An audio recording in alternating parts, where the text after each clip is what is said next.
विद्यार्थी मित्रांनो, नमस्कार. मागच्या तासिकेत आपण अभिधा या शब्दशक्तीचा विचार केला. आजच्या तासिकेत लक्षणा आणि व्यंजना या उर्वरित 2 शब्दशक्तींचा विचार आपण करणार आहोत. मुळात केवळ या तासिकांवरून तुम्हाला शब्दशक्ती हा घटक कळणे अवघड आहे. तुमच्यासोबत जे याच्याशी निगडीत असणारे लघु टिपण शेअर केले आहे त्याचा तुम्ही आधार घ्यायचा आहे. काही संदर्भ ग्रंथही तुमच्यासोबत शेअर केले आहेत, त्यांचाही तुम्ही आधार घ्यायचा आहे. याच्याशिवाय या विषयामध्ये तज्ज्ञ असणाऱ्या अन्य मान्यवर अभ्यासकांच्या व्हिडिओच्या लिंक्स तुमच्यासोबत शेअर केलेल्या आहेत, त्यांचाही तुम्ही आधार घ्यायचा आहे. थोडक्यात काय, या सगळ्या संदर्भांचा एकत्रित आधार घेऊन तुम्ही जेव्हा अभ्यास करायला लागाल तेव्हा या घटकांचे काही एक आकलन तुम्हाला होऊ शकते. म्हणून तुम्हाला विनंती आहे की केवळ एका तासिकेपुरता किंवा एका लघुटिपणापुरता या घटकाचा विचार न करता तुम्हाला अधिक प्रयत्न करून हा घटक समजून घ्यावा लागेल. मला खात्री आहे या पद्धतीचे प्रयत्न करून तुम्ही हा घटक समजून घ्याल. पण समजा इतके करूनही या घटकाचे तुम्हाला आकलन झाले नाही तर तुम्ही तुमच्या शंका, तुमच्या अडचणी मला विचारू शकता. त्या शंकांचे, अडचणींचे निराकरण आपण करत जाऊ. तर असो, आपण वळूया आजच्या घटकामध्ये लक्षणा या शब्दशक्तीकडे. संस्कृत साहित्य विचारात भट्टलोल्लट तसेच आनंदवर्धन आणि मम्मट यांनी जी दुसरी शब्दशक्ती सांगितली ती म्हणजे लक्षणा होय. अभिधा ही मुख्य शब्दशक्ती आणि वाच्यार्थ हाच खरा मुख्यार्थ असतो हे पक्केपणाने लक्षात ठेवून आपणाला लक्षणा या शब्दशक्तीचा विचार करावा लागतो. मम्मट यांनी लक्षणेची 3 निमित्ते सांगितली आहेत. पहिलं निमित्त मुख्यार्थ बाध, दुसरं तदयोग आणि तिसरं रूढी किंवा प्रयोजन. आता ही जी निमित्ते आहेत ती आपणाला कारणे या अर्थानं समजून घ्यायची आहेत. म्हणजे लक्षणा ही शब्दशक्ती होण्यासाठीची ही कारण आहेत असं वेगळ्या शब्दात आपण याला म्हणू शकतो. पहिलं निमित्त किंवा पहिलं कारण आहे मुख्यार्थ बाध. वाक्यातील अर्थबोध स्पष्ट होण्यासाठी मुख्यार्थ गरजेचा असतोच, परंतु कितीतरी वेळा नुसता मुख्यार्थ घेतला तर अर्थबोध होत नाही.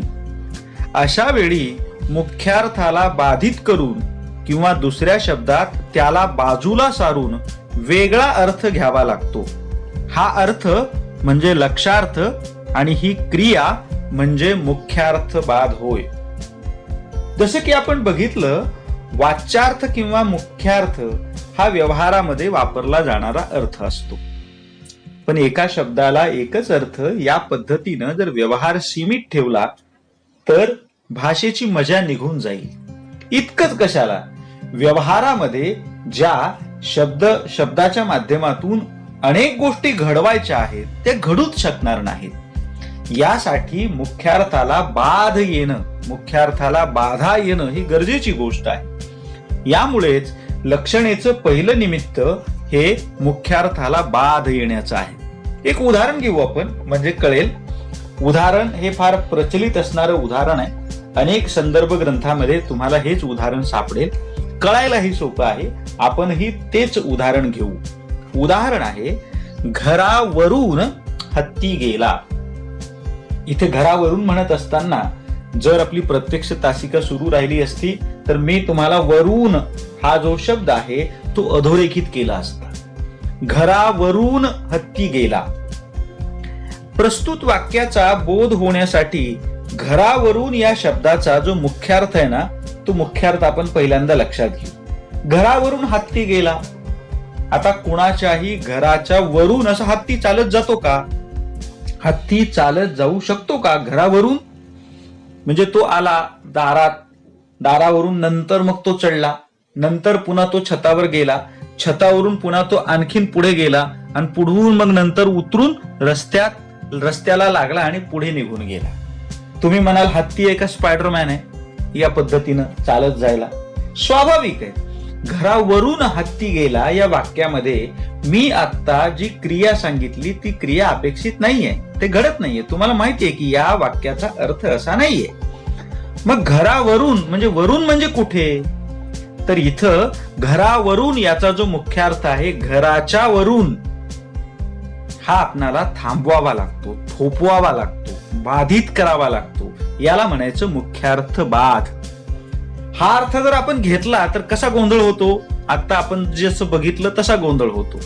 म्हणून मुख्यार्थ बाध याचा अर्थ, तो अर्थ आपणाला थांबवावा लागतो, त्याला बाधित करावं लागतं आणि बाधित करून आपणाला दुसऱ्या अर्थाकडे जावं लागतं. हा दुसरा अर्थ आपण जेव्हा घेतो तेव्हा काय लक्षात येतं आपल्या? तेव्हा आपल्या लक्षात येतं घरावरून याचा अर्थ इथे वरून म्हणजे वरून नाही, समोरून. घरावरून असा अर्थ घेतला तर तो मुख्यार्थ झाला. त्याचा घरासमोरून असा अर्थ घेतला तर स्वाभाविकच तो लक्षार्थ होतो. म्हणून लक्षणेचं पहिलं निमित्त जे आहे ते निमित्त मुख्यार्थ बाध आहे. लक्षणा ही शब्दशक्ती होण्यासाठी, लक्षार्थ हा अर्थ स्पष्ट होण्यासाठी मुख्यार्थाला बाध आला पाहिजे, मुख्यार्थ बाधित झाला पाहिजे, मुख्यार्थ थोपवला गेला पाहिजे. हा लक्षणेचा पहिला टप्पा असंही आपण म्हणू शकतो. दुसरं निमित्त आहे तदयोग किंवा मुख्यार्थ योग. लक्षणेमध्ये पहिल्या टप्प्यावर आपणाला मुख्यार्थाला बाधित करावे लागते, थोपवावे लागते आणि नवा अर्थ घ्यावा लागतो. पण एक गोष्ट काळजीपूर्वक लक्षात घ्या, हा नवा अर्थ किंवा लक्षार्थ हा कोणत्या तरी संबंधाने मुख्यार्थाशी निगडीत असावाच लागतो. तो तसा असल्याशिवाय लक्षार्थ अर्थपूर्ण होत नाही. आताच उदाहरण आपण पुन्हा एकदा घेऊ. काय उदाहरण होतं? घरावरून हत्ती गेला असं आपण म्हणतो. घरावरून हत्ती गेला असं म्हणत असताना घराच्या समोरून असं आपण म्हणालो, पण समोरून म्हणत असताना घराच्या हा जो त्यामधला एक मुख्य असणारा अर्थ आहे तो आपल्याला घ्यावाच लागतो. तो पूर्ण टाळता येत नाही, तो पूर्ण अभेरता येत नाही, तो पूर्ण थोपवता येत नाही. त्याचा काही अंश तरी आपल्याला घ्यावाच लागतो. यापेक्षा थोडं सोपं उदाहरण आपण घेऊ म्हणजे हा मुद्दा तुम्हाला नीटपणानं कळेल. उदाहरण आहे, मी भालचंद्र नेमाडे वाचला. तुम्हाला माहिती आहे भालचंद्र नेमाडे हे मराठीमधले खूप महत्वाचे साहित्यिक, खूप महत्वाचे लेखक आहेत. ज्ञानपीठ या पुरस्कारांनी त्यांना सन्मानित करण्यात आलेला आहे. मी भालचंद्र नेमाडे वाचला. आता या उदाहरणामध्ये भालचंद्र नेमाडे या दोन शब्दांचा जो लक्षार्थ आहे ना तो लक्षार्थ आहे भालचंद्र नेमाडे यांचं साहित्य. म्हणजे मी भालचंद्र नेमाडे वाचला म्हणजे भालचंद्र नेमाडे यांना तुम्ही तुमच्या समोर उभं केलं आणि मग तुम्ही त्यांचं वाचन चालू केलं का? म्हणजे त्यांच्या शरीरयष्टीचं वाचन तुम्ही चालू केलं का? त्यांच्या व्यक्तिमत्वाचं वाचन चालू केलं असा याचा अर्थ होतो का? नाही. भालचंद्र नेमाडे म्हणजे भालचंद्र नेमाडे यांचं साहित्य. कोसला ही कादंबरी असेल, हिंदू ही कादंबरी असेल, टीका स्वयंवर हा समीक्षा ग्रंथ असेल, देखणी हा कविता संग्रह असेल, हे त्यांचं साहित्य म्हणजे भालचंद्र नेमाडे यांचं वाचन. आता इथं भालचंद्र नेमाडे वाचला असं म्हणत असताना भालचंद्र नेमाडे म्हणजे भालचंद्र नेमाडे यांचे साहित्य असा हा लक्षार्थ आहे. पण हा लक्षार्थ घेत असताना भालचंद्र नेमाडे नावाच्या लेखकाचं साहित्य असा याचा अर्थ घ्यावा लागतो. म्हणजे भालचंद्र नेमाडे वाचला म्हणजे काय? भालचंद्र नेमाडे यांचं साहित्य वाचलं, साहित्य वाचलं असा याचा अर्थ. पण कोणाचं साहित्य? याचं उत्तर आहे भालचंद्र नेमाडे यांचं साहित्य मी वाचलं. म्हणजे साहित्य वाचलं असा मुख्यार्थ घेत असताना, असा लक्षार्थ घेत असताना क्षमस्व भालचंद्र नेमाडे हा मुख्यार्थ आपणाला सोडून देता येत नाही पूर्णपणाने. साहित्य वाचलं ओके, पण कुणाचं साहित्य वाचलं? भालचंद्र नेमाडे यांचं साहित्य वाचलं. मी तुकाराम वाचला, मी शेक्सपियर वाचला, मी कबीर वाचला, अशी वेगवेगळी उदाहरणं आपण यासाठी घेऊ शकतो. आता पण कबीर वाचला म्हणजे कबीर यांचं साहित्य, तुकाराम वाचला तुकाराम यांचे अभंग. म्हणजे तुकाराम, कबीर, भालचंद्र नेमाडे हे मुख्यार्थ पूर्णपणानं आपणाला अवेरता येत नाहीत. याला म्हणायचं तदयोग किंवा मुख्यार्थ योग. मुख्यार्थ योग म्हणजे मुख्यार्थाशी असणारा संबंध पूर्णपणानं नाकारता येत नाही, काहीतरी संबंध राहतोच. मुख्यार्थाकडून लक्षार्थाकडे जात असताना लक्षार्थाला मुख्यार्थाशी काहीतरी संबंध ठेवावाच लागतो. हा काहीतरी संबंध म्हणजे तदयोग किंवा मुख्यार्थ योग. तिसरं आणि शेवटचं निमित्त किंवा कारण आहे रूढी अथवा प्रयोजन. आपण अगोदर चर्चा केल्याप्रमाणे कोणत्याही भाषा व्यवहारात मुख्यार्थ हाच प्रमुख अर्थ असतो. मग असं असताना मुख्यार्थाला बाजूला सारून नव्या अर्थाकडे जाण्याची गरज का बरं पडते? याचं उत्तर आहे एकतर तशी रूढी किंवा प्रयोजन असतं. म्हणजे मुख्यार्थाला अव्हेरून लक्षार्थाकडे जाणे यामागे कोणती तरी रूढी असते, कोणती तरी प्रथा असते, कोणती तरी परंपरा असते, ज्यामुळे आपल्याला असं करावं लागतं. आणि स्वाभाविकच असं करण्यासाठी रूढी नसेल तर कुठलं तरी एखादं प्रयोजन असू शकतं. बोलणाऱ्याचा कुठला तरी हेतू असू शकतो, कोणता तरी उद्देश असू शकतो. या दोन गोष्टी वेगवेगळ्या आपण करतोय. पहिल्यांदा आपण रूढीसाठीचं उदाहरण घेऊ. शब्द आहे बघा कुशल. हा शब्द आपण ऐकलाय. कौशल्य विकास कार्यक्रम. कौशल्य विकास हा शब्द, कौशल्य हा शब्द कशापासून तयार झालाय? कुशल. कुशल म्हणजे काय? तर कुशल या शब्दाचा आपणाला माहित असणारा काय अर्थ आहे? कुशल म्हणजे एखाद्या विषयात, एखाद्या कृतीत, एखाद्या कलेत चतुर अथवा निपुण असणे, हा आपण त्याचा अर्थ घेतो. हा मूलतः लक्षार्थ आहे. कारण याचा जो मूळ अर्थ आहे ना या शब्दाचा, तो मूळ अर्थ काय आहे? तर कुश म्हणजे काटेरी गवत, आणि हे गवत तोडण्यासाठी व त्यातील दर्भ निवडून आणण्यासाठी विशेष पद्धतीच्या नैपुण्याची आवश्यकता असते. हे स्पष्ट करण्यासाठी कुशल या शब्दाची योजना केली गेली. म्हणजे कुश नावाचं गवत जे आहे ते गवत कापण्याचं, खुडण्याचं नैपुण्य ज्याच्या अंगी आहे त्याला कुशल असं म्हटलं जात होतं. पण पुढे पुढे ज्या ज्या गोष्टींसाठी नैपुण्याची गरज पडते, त्याच नव्हे कुठल्याही नैपुण्याची गरज पडते, त्याच्यासाठी कुशल हा शब्द वापरला जाऊ लागला. आणि स्वाभाविकच नैपुण्याचा निदर्शक म्हणून कुशल हा शब्द वापरण्याची रूढी तयार झाली. आणि या रूढीमुळे कुशल या शब्दाला कौशल्याने युक्त असा अर्थ प्राप्त झाला. त्याचा जो कुश हे गवत खुडण्यासाठी, कापण्यासाठीच असणारं नैपुण्य, हा जो मुख्य अर्थ होता तो बाजूला पडला. लक्षात घेण्यासारखी गोष्ट काय आहे? हे सगळं का घडलं? तर या पद्धतीची एक प्रथा प्रचलित झाली, परंपरा प्रचलित झाली, रूढी रूढ झाली, म्हणून कुशल या शब्दाला नैपुण्याने युक्त या पद्धतीचा अर्थ, लक्षार्थ प्राप्त झाला. दुसरं उदाहरण आपण घेत होतो किंवा दुसरा टप्पा आपण घेत होतो तो म्हणजे प्रयोजनाचा. प्रयोजन म्हणजे उद्देश किंवा हेतू. आता याच्यासाठी आपण उदाहरण घेऊयात गंगाया घोषः. गंगाया घोषः या उदाहरणामध्ये गंगा या शब्दाचा मुख्यार्थ नदी रूप पाण्याचा प्रवाह असा आहे. तुम्हाला माहितीये गंगा म्हणजे काय? तर नदी. नदी रूप पाण्याच्या प्रवाहाला आपण गंगा असं नाव देतो. तर घोषः या शब्दाचा मुख्यार्थ आहे गवळ्याचा वाडा, गवळ्यांचा वाडा. आता गंगा या घोष याचा अर्थ काय होतो? या दोन्ही शब्दाचा मुख्यार्थ जर एकत्र केला तर नदीरूप पाण्याच्या प्रवाहात असलेला गवळ्याचा वाडा असा याचा अर्थ होईल. आणि तुम्हाला लक्षात येईल की नदीमध्ये काय गवळ्याचा वाडा असतो का? नदीमध्ये काय कोणी वाडा बांधतं का? म्हणजे असा अर्थ आपण घेतला तर आपल्या मनामध्ये संभ्रम उत्पन्न होईल, गोंधळ उत्पन्न होईल. थोडक्यात काय, कसलाही अर्थ यातून आपल्याला कळणार नाही. पण या वाक्याचा लक्षार्थ आपण घेतला तर गंगा या शब्दाचा अर्थ नुसती नदी नाहीये. नद्या तर अनेक असतात, पण भारतीय संस्कृतीमध्ये गंगा या शब्दाचा अर्थ पवित्र अशी नदी असा आहे.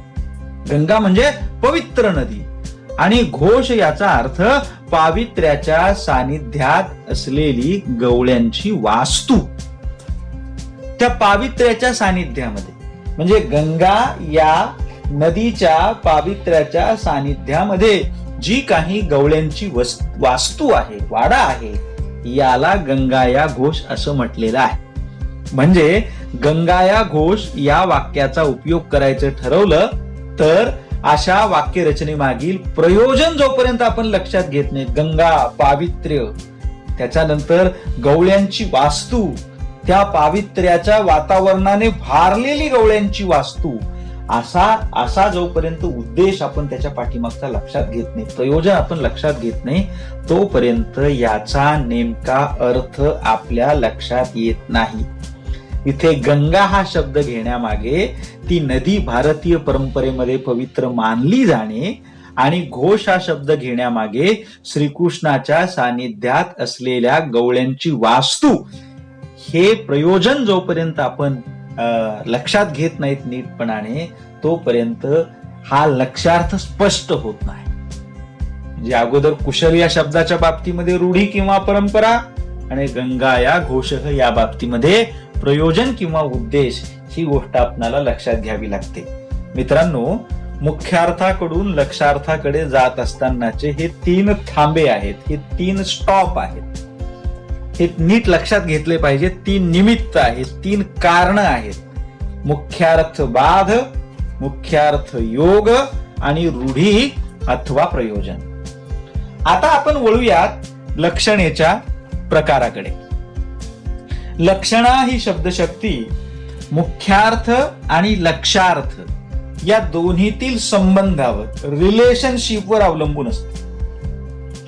या संबंधांना मध्यवर्ती ठेवून प्राचीन साहित्यशास्त्रकारांनी याचे 2 प्रकारामध्ये विभाजन केलेले आहे. हे विभाजन आपण समजून घेऊ. संबंध कोणत्या प्रकारचे आहेत? एक संबंध आहे सादृश्य संबंध आणि दुसरा संबंध आहे सादृश्येतर संबंध. यावरून लक्षणेचे मुख्यतः आपण 2 प्रकार लक्षामध्ये घेऊ. एक प्रकार आहे गौणी लक्षणा आणि दुसरा प्रकार आहे शुद्धा लक्षणा. गौणी लक्षणा आणि शुद्धा लक्षणा या प्रकारांचं स्पष्टीकरण लक्षात घ्या. पहिल्यांदा गौणी लक्षणा. मुख्यार्थ आणि लक्षार्थ यांच्यातील सादृश्य संबंधावर आधारित प्रकाराला आपण गौणी लक्षणा असं म्हणतो. मुख्यार्थ आणि लक्षार्थ यांच्यामधले संबंध जर सादृश्य संबंध असतील तर त्यावर आधारित लक्षणेचा प्रकार म्हणजे गौणी लक्षणा. गुणसादृश्यामुळे हा प्रकार घडतो. अर्थात हे सादृश्य वेगवेगळ्या स्वरूपाचे असल्याने गौणी लक्षणेचे परत काही पोट प्रकार पण पडतात. आता तुम्हाला सादृश्य या शब्दाचा अर्थ लक्षात येतोय का? सादृश्य म्हणजे सारखे दिसणे, सारखे असणे, सारखेपणा. 2 गोष्टी सारख्या असतील तर त्यामध्ये सादृश्य आहे असं म्हटलं जातं, त्यामध्ये सारखेपणा आहे असं म्हटलं जातं. म्हणून हा सारखेपणा या प्रकारामध्ये खूप महत्वाचा असतो. गौणी लक्षणा जी आहे तिचे पोट प्रकार आपण समजून घ्यायला लागलो की आपोआपच गौणी लक्षणा काय आहे, कशी आहे, ती कशी होते, या गोष्टी आपल्या लक्षात यायला सोप्या जातील. गौणी लक्षणेचा पहिला पोट प्रकार आहे सारोपा गौणी. सारोपा गौणी या पोट प्रकारात 2 गोष्टींपैकी किंवा वस्तूंपैकी एका गोष्टीचा दुसऱ्यावर आरोप केला जातो. यामध्ये जिच्यावर आरोप केला जातो ते उपमेय आणि जिचा आरोप केला जातो ते उपमान अशा संज्ञा वापरल्या जातात. तुम्हाला जर अलंकार विचार थोडासा नीटपणानं माहिती असेल तर हा प्रकार कळायला खूप सोपं जाईल. मी उदाहरण घेतो. तिचे मुख म्हणजे चंद्रबिंबच जणू. तिचे मुख म्हणजे चंद्रबिंबच जणू. आता इथे काय आहे? तिचे मुख आणि चंद्रबिंब अशा दोन गोष्टी इथे आपल्याला दिसत आहेत. या उदाहरणात मुखावर म्हणजे तिच्या मुखावर चंद्रबिंबाचा अध्यारोप केलेला आहे. म्हणजे मुख हे येते उपमेय. उपमेय म्हणजे काय? ज्याच्यावरती आरोप केला जातो ते. आणि उपमान, चंद्रबिंब हे उपमान आहे. उपमान आहे म्हणजे ज्याचा आरोप केला जातो. कुणावर आरोप केला गेलाय? मुखावर. आरोप म्हणजे इथं न्यायालयाची परिभाषा डोक्यामध्ये आणू नका बरं का. आरोप करणं म्हणजे तुलना करणं असं आपण म्हणूया. तिच्या मुखाला चंद्रबिंबासोबत तुलना केली गेलेली आहे. कुणाची तुलना केली गेलेली आहे? आरोपाचा अर्थ तुलना असाही घेऊ शकता तुम्ही. कुणाची तुलना केली गेलेली आहे? मुखाची तुलना केली गेलेली आहे. कुणासोबत तुलना केली गेलेली आहे? चंद्रबिंबासोबत तुलना केली गेलेली आहे. ज्याची तुलना केली गेलेली आहे उपमेय, ज्याच्याशी तुलना केली गेलेली आहे उपमान. लक्षात घेण्यासारखी गोष्ट अशी आहे, सारोपा गौणी याचा अर्थ उपमेय आणि उपमान यामध्ये तुलना आहे किंवा उपमानाचा उपमेयावरती आरोप केला गेलेला आहे, म्हणून इथे सारोपा गौणी हा प्रकार झालेला आहे. म्हणजे काय केलंय? एका गोष्टीचा दुसऱ्या गोष्टीवरती आरोप केलेला असतो तेव्हा सारोपा गौणी हा प्रकार होतो. दुसरा प्रकार आपण समजून घेऊयात. साध्य वसाना गौणी. साध्य वसाना थोडं विचित्र नाव वाटतं आपल्याला, पण आपण याचा गर्भितार्थ समजून घेतला तर हाही पोट प्रकार कळायला खूप सोपा जातो. या पोट प्रकारात ज्या गोष्टीवर अध्यारोप केला जातो, आता अध्यारोप करणे म्हणजे तुलना करणे या सोप्या अर्थानं तुम्ही घेऊ शकता. या पोट प्रकारात ज्या गोष्टीवर अध्यारोप केलेला असतो ती गोष्ट दृष्टीस पडत नाही. म्हणजे दुसऱ्या भाषेत उपमेय काढून टाकून केवळ उपमानाचीच रचना केली जाते. म्हणजे तुलना आपण कोणाशी तरी करतो, ज्याच्याशी करतो ती गोष्ट असते, पण जिची करतो ती गोष्ट नसतेच. जिची आपण तुलना करतो आहोत ती गोष्ट समोर उपलब्ध नसते, दिसत नसते. उदाहरण घेऊयात. चंद्रच भूतलावर उतरला आहे असं वाक्य. चंद्रच भूतलावर उतरला आहे. आता हे वाक्य भूगोलातलं वाक्य म्हणून घेऊ नका, हे साहित्यातलं वाक्य आहे. चंद्रच भूतलावर उतरला आहे याचा अर्थ हिंदी चित्रपटामध्ये अनेक अशी गाणी आहे. मेरा चांद मुझे आया है नजर. आता मेरा चांद म्हणजे स्वतंत्र चंद्र नाही आकाशामधला, तर याची प्रेयसी असेल, याची पत्नी असेल, याची प्राणप्रिय व्यक्ती असेल, त्याला उद्देशून तो चंद्र किंवा चांद असं म्हणतो आहे. इथे तसंच आहे. चंद्रच भूतलावर उतरला आहे. आता चंद्रच भूतलावर उतरला आहे याच्यामध्ये चंद्रासोबत तुलना केली गेलेली आहे. पण चंद्रासोबत तुलना केली गेलेली आहे हे आपल्याला कळतं, म्हणजे उपमान आहे चंद्र हे कळतं, पण उपमेय कुठं आहे? कुणाची तुलना केली गेली चंद्रासोबत ते मात्र इथं अध्यारत आहे, गुप्त आहे, लुप्त आहे, गायब झालेलं आहे. याला म्हणायचं अध्यवसित होणे, लुप्त होणे, गुप्त होणे, गायब होणे, समोर न दिसणे. चंद्रच भूतलावर उतरला आहे यामध्ये चंद्र हे उपमान आहे, पण उपमेय जे आहे ते अध्यवसित झालेले आहे. म्हणून इथे जो पोट प्रकार झालाय तो आहे साध्य वसाना गौणी. प्रस्तुत उदाहरणात तिचे मुख हे उपमेय अध्यवसित म्हणजे लुप्त झाले आहे व केवळ चंद्र हे उपमान शिल्लक राहिले आहे. परिणामी येथे साध्य वसाना गौणी ही लक्षणा झालेली आहे. आता ह्या दोन्ही पोट प्रकारांचं महत्वाचं वैशिष्ट्य म्हणजे या दोन्ही पोट प्रकारात सादृश्य संबंध आहेत, पण सादृश्य संबंध असताना मुख्यार्थ आणि लक्षार्थ यांच्यामधलं गुणसादृश्य आहे. गुणसादृश्य म्हणजे दोन्ही मध्ये असणारं सारखेपण जे आहे ते सारखेपण इथं महत्वाचं आहे. दुसरा जो प्रकार आहे तो आहे शुद्धा लक्षणा. शुद्धा लक्षणा, शुद्धा म्हटल्याबरोबरच एक प्युरिटी आपल्या लक्षात येते, ती तर अपेक्षितपणे. आता या शुद्धा लक्षणेचे 4 पोटप्रकार पडतात. पहिला प्रकार आहे सारोपा शुद्धा, दुसरा प्रकार आहे साध्य वसाना शुद्धा. तुमच्या लक्षात येईल गौणी लक्षणेचे जसे प्रकार आहेत तसेच हेही प्रकार आहेत. म्हणजे सारोपा आलं आणि साध्य वसाना पण आलं, पण शुद्धा आणि गौणी या दोन्हीमध्ये परत फरक आहे. तो फरक आपल्याला या पोट प्रकारामध्ये पण बघायला मिळेल. पहिला प्रकार सारोपा शुद्धा, दुसरा प्रकार साध्य वसाना शुद्धा, तिसरा प्रकार उपादान शुद्धा किंवा अज्जहल लक्षणा, आणि चौथा आणि शेवटचा प्रकार लक्षण लक्षणा आणि जहल लक्षणा. पहिला प्रकार आपण घेऊयात सारोपा शुद्धा आणि दुसरा प्रकार लगेच साध्य वसाना शुद्धा. आता या दोन्ही प्रकारांचा आपण एकत्रितच विचार करू. हे दोन्ही पोट प्रकार गौणी लक्षणेप्रमाणे आहेत, परंतु त्याच वेळी आपण हे लक्षात घ्यायला हवे की मुख्यार्थ आणि लक्षार्थ यामधील संबंध येथे सादृश्येतर संबंधावर आधारित आहे. जसं गौणी लक्षणेमध्ये सादृश्य म्हणजे सारखेपणा आहे, तसा इथे हे संबंध सारखेपणावर आधारित नाहीत. हे सारखेपणावर आधारित नसलेले संबंध आहेत. वेगळ्या शब्दात सांगायचे झाल्यास गौणी आणि शुद्धा या दोन्ही लक्षणेमधला हा मूलभूत फरक आहे. उदाहरण घेऊयात आपण. पहिलं उदाहरण, च्यवनप्राश म्हणजे साक्षात बलच. च्यवनप्राश म्हणजे साक्षात बलच.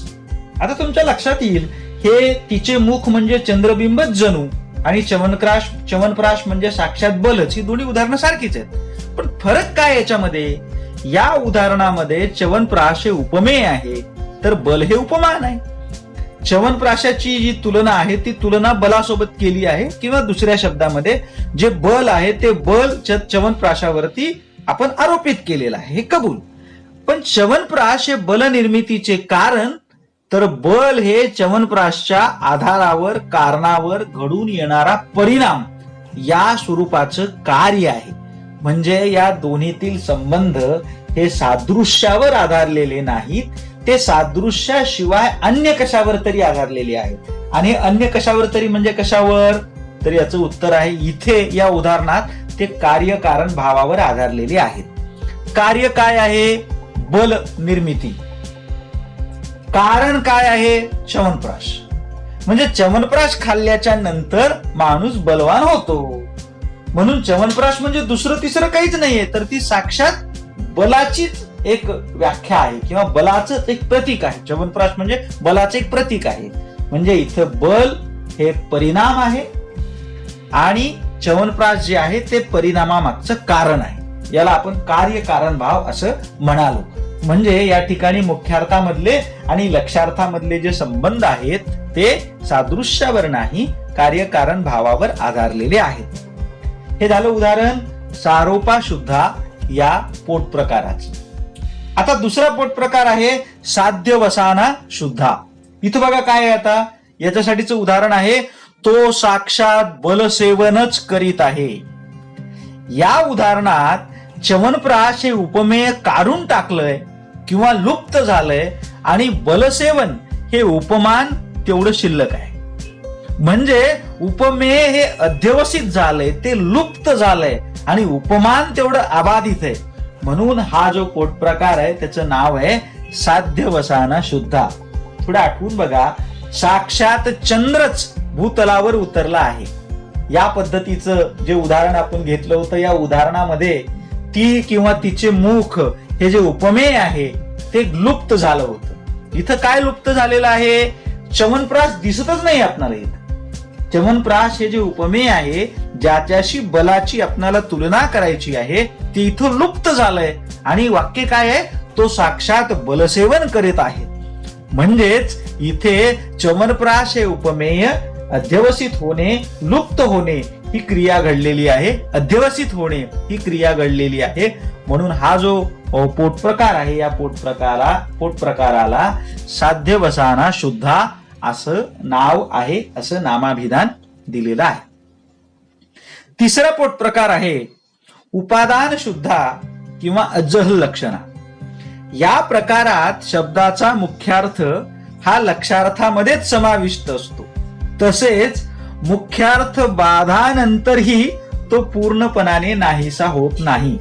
म्हणजे ही शुद्ध लक्षणा, आपण शुद्ध लक्षणा जरी म्हणत असू ना, तरी मुख्यार्थाचा काही का असेना अंश या लक्षणेमध्ये लक्षार्थामध्ये शिल्लक राहतोच. म्हणून याला उप-आदान किंवा अज्जहल लक्षणा असं म्हटलेलं आहे. याचं उदाहरण बघा. पाणपतावर म्हणजे पानिपतावर 1.25 लाख बांगडी फुटली. बांगडी फुटली हे या वाक्यामधला हा भाग अधोरेखित केलेला आहे, अंडरलाईन केलेला आहे. आता काय आहे या उदाहरणामध्ये अधोरेखित केलेला बांगडी फुटणे म्हणजे हा एक वाक्प्रचार आहे. बांगडी फुटणे या वाक्प्रचाराचा मुख्य अर्थ काय आहे? बांगडी फुटणे म्हणजे काय होणं, तर ज्या बांगड्या आहेत त्या बांगड्या फुटणे. हातामध्ये बांगड्या घातलेल्या असतात त्या बांगड्या फुटतात. बांगडी फुटली असं म्हटल्यावर आपल्या डोळ्यासमोर काय येतं? वाचल्याबरोबर ऐकल्याबरोबर काय अर्थ येतो? मुख्य अर्थ म्हणजे वाचल्याबरोबर किंवा ऐकल्याबरोबर लगेच कळणारा अर्थ, डोळ्यासमोर उभा राहणारा अर्थ काय येतो? तर बांगड्या फुटल्या. पण इथं बांगडी फुटणे याचा मुख्य अर्थ जरी हातामधल्या बांगड्या फुटणे असा आपल्याला दिसत असला तरी याचा जो लक्षार्थ आहे तो लक्षार्थ आहे वैधव्य येणे. आपण म्हणतो ना बांगडी फुटली, बांगडी फुटली, 1.25 लाख बांगडी फुटली म्हणजे पानिपताच्या युद्धामध्ये 1.25 लाख सैनिक मृत्युमुखी पडले. त्या सैनिकांचा मृत्यू म्हणजे त्यांची जी पत्नी आहे, जी बायको आहे, त्या सगळ्यांच्या बायका विधवा झाल्या म्हणजे 1.25 लाख स्त्रियांना वैधव्य आले असा याचा अर्थ आहे. आता या लक्षार्थामध्ये बांगडी फुटणे ही जी गोष्ट आहे ना, ही क्रिया आपोआप समाविष्ट झालेली आहे. परिणामी या उदाहरणात बांगडी फुटण्याची क्रिया हा मुख्यार्थ आणि वैधव्य येण्याचा परिणाम या दोन्ही गोष्टी कशा एकत्रित आलेल्या आहेत. आणि हे एकत्र येणं जे घडलेलं आहे ना, हे एकत्र येणं आपण लक्षणा ही शब्दशक्ती होण्याचे जे टप्पे आपण लक्षात घेतले होते, ज्याला आपण लक्षणेची निमित्ते, लक्षणेची कारणं असं म्हणालो होतो, त्यामध्ये मुख्यार्थ बाद आणि मुख्यार्थ योग. मुख्यार्थ योग हा टप्पा इथं खूप महत्वाचा आहे. म्हणजे वैधव्य येणे ही गोष्ट आली म्हणजे बांगडी फुटण्याची क्रिया नामशेष झाली का? तर बांगडी फुटणे आहेच ना. म्हणजे या सैनिकांच्या घरी जेव्हा निरोप मिळाला असेल की हे सैनिक आता राहिले नाही, ते गेले, त्याच्यानंतर काय झालं असेल? त्यांच्या ज्या बायका आहेत त्यांच्या कपाळावरचं कुंकू पुसलं गेलं असेल आणि ज्या बांगड्या आहेत त्या बांगड्या सुद्धा फोडल्या गेल्या असतील. म्हणजे बांगडी फुटण्याची जी क्रिया आहे ती बांगडी फुटण्याची क्रिया यामध्ये शिल्लक राहिलेलीच आहे. जे मी तुम्हाला म्हणालो ना, जो मुख्यार्थ आहे तो पूर्णपणानं नाहीसा होत नाही, ही गोष्ट इथं घडलेली आहे. परिणामी या पद्धतीच्या लक्षणेच्या पोट प्रकाराला उपादान शुद्धा किंवा अज्जहल लक्षणा असं म्हटलं जातं. आणि शेवटचं उदाहरण आपण घेऊयात, लक्षण लक्षणा किंवा जहल लक्षणा. या पोट प्रकारात मुख्यार्थ लक्षार्थाला प्रकट करत पुढे जातो, परंतु कालांतराने तो आपोआप लुप्त होऊन जातो. म्हणजे मुख्यार्थ नामशेष होतो आणि केवळ लक्षार्थ शिल्लक राहतो असे या प्रकारात घडते. म्हणून याला लक्षण लक्षणा किंवा जहल लक्षणा किंवा दुसऱ्या शब्दामध्ये प्युअर लक्षणा, पवित्र लक्षणा असंही आपण काहीसे विनोदानं म्हणू शकतो. लक्षात येणारी गोष्ट काय याच्यातली लक्षात येणारी गोष्ट अशी आहे की जो मुख्यार्थ आहे तो मुख्यार्थ हळूहळू बाजूला पडतो. म्हणजे मुख्यार्थ स्मरणामध्येच राहत नाही किंवा मुख्यार्थाकडे लक्षच जात नाही. एवढा लक्षार्थ स्पष्ट होत जातो, क्लिअर होत जातो. म्हणून ही गोष्ट आपण नीट लक्षात घेतली पाहिजे. एकदम सुरुवातीला जे उदाहरण घेतलं होतं ना, ते उदाहरण आपण इथं घेऊयात. काय उदाहरण आहे? उदाहरण आहे घरावरून हत्ती गेला. घरावरून हत्ती गेला हे उदाहरण घेतलंय आपण अगोदरात. आता इथं घरावरून म्हणत असताना माझ्या घरावरून हत्ती गेला, माझ्या घरावरून वरात गेली, माझ्या घरावरून मोर्चा गेला, माझ्या घरावरून मिरवणूक गेली असं आपण म्हणतो. आता घरावरून म्हणत असताना घर ही गोष्ट दिसतच नाही आपणाला, तर रस्ताच दिसतो पहिल्यांदा. घरावरून गेला, समजा अँब्युलन्स गेली असं आपण म्हणूयात. माझ्या घरावरून अँब्युलन्स गेली तर घराच्या समोरून गेली, त्या रस्त्यावरून गेली, हा रस्ताच आपल्याला स्पष्ट व्हायला लागतो. म्हणजे घर हे जे आहे ना त्या मुख्यार्थामध्ये, म्हणजे जो मुख्यार्थ आहे घर, हा मुख्यार्थ हळूहळू नामशेष होतो, हळूहळू बाजूला पडतो आणि हळूहळू लुप्त होतो, हळूहळू गायब होतो आणि केवळ लक्षार्थच शिल्लक राहतो, अबाधित राहतो, कायम राहतो. या पद्धतीनं जी लक्षणा होते त्या लक्षणेला काय म्हणायचं? त्या लक्षणेला म्हणायचं जहल लक्षणा, लक्षणा किंवा एकदम शुद्ध असणारी लक्षणा. असा हा जो प्रकार आहे, हा प्रकार या ठिकाणी आपण समजून घेऊ शकतो. मित्रांनो, आजच्या तासामध्ये लक्षणा ही जी शब्दशक्ती आहे ती शब्दशक्ती आपण समजून घेण्याचा प्रयत्न केलेला आहे, ज्यामध्ये आपण पहिल्यांदा लक्षणेची व्याख्या लक्षात घेतली, नंतर लक्षणेची निमित्त लक्षात घेतली आणि नंतर लक्षणेचे गौणी लक्षणा आणि शुद्धा लक्षणा असे जे दोन पोट प्रकार आहेत ते दोन पोट प्रकार लक्षात घेतले, असे मुख्य प्रकार लक्षात घेतले आणि त्याच्यानंतर गौणी आणि शुद्धा, गौणीचे दोन आणि शुद्धाचे जे चार पोट प्रकार आहेत ते चार पोट प्रकार आपण लक्षात घेतले. मला माहित नाही की तुम्हाला हा घटक कितपत कळाला असेल.